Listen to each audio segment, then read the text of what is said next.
I have nothing but warm feelings in my heart for Agnew. Well, I don't like to label myself. I'm against who's ever in power. Well, the strength of the country is I can say it, which is pretty good compared to a lot of countries where people like myself are usually carted off to jail or to Siberia or somewhere. And I imagine the strength is that we do have a constitution that really protects you and me sitting here talking the way we are about any subject we want.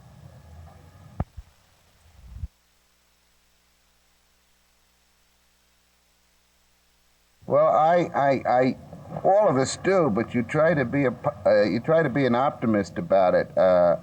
I keep fighting pessimism because I feel that if you become a pessimist, you can't do much about it. And the optimists are the only ones that can do anything.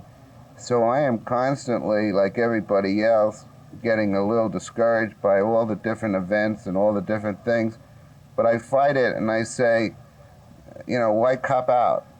I think the fun of it is to live, and living is to really face up to all the things that aren't pleasant.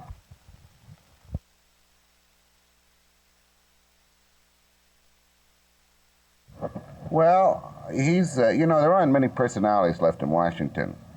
There's Vice President Agnew and Martha Mitchell, and after that, you're finished. And therefore, I'm very grateful to the Vice President for all the material that he's provided me. Now, most Vice Presidents, obviously, are funny. People forget this, but Johnson was a comic figure as Vice President, as Hubert Humphrey was a comic figure of sorts.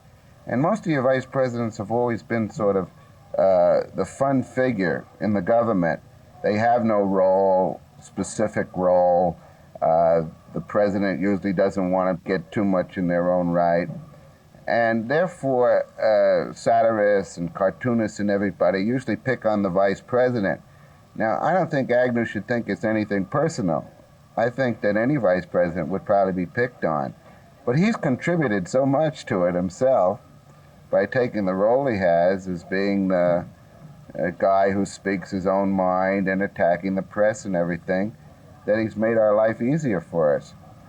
And the news, particularly on television, can really affect what people think. Now, a perfect example of this happened the other night. I was watching both NBC and CBS. We watch them in Washington. NBC is on from 6:30 to 7, and Cronkite is on from 7 to 7:30. So we have a chance to watch these guys, both shows, which not too much of the country does. So I was watching NBC, and they had McGovern visiting New Hampshire on there. And they had a shot of film of McGovern talking to a guy who was really anti-McGovern and pro-war, and he just gave McGovern hell. And they ran 5 minutes of this guy just telling McGovern he was a traitor and he was this and that.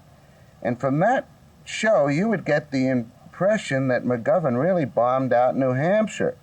Then I watched CBS, and they showed McGovern talking to a bunch of college students, and he was getting a big hand and everything. And from that show, you'd get the impression McGovern was doing great in New Hampshire. Now, both stories were true, but it depended on who selected it. So he's right, that the selection of the film, particularly on television, affects what the people in the country think. Now, the only trouble with Agnew is that I don't want him doing the selecting any more than I'm not too happy with NBC or CBS doing the selecting. But I mean, if somebody has to do the selecting, you just hope that it's somebody that isn't involved in the government.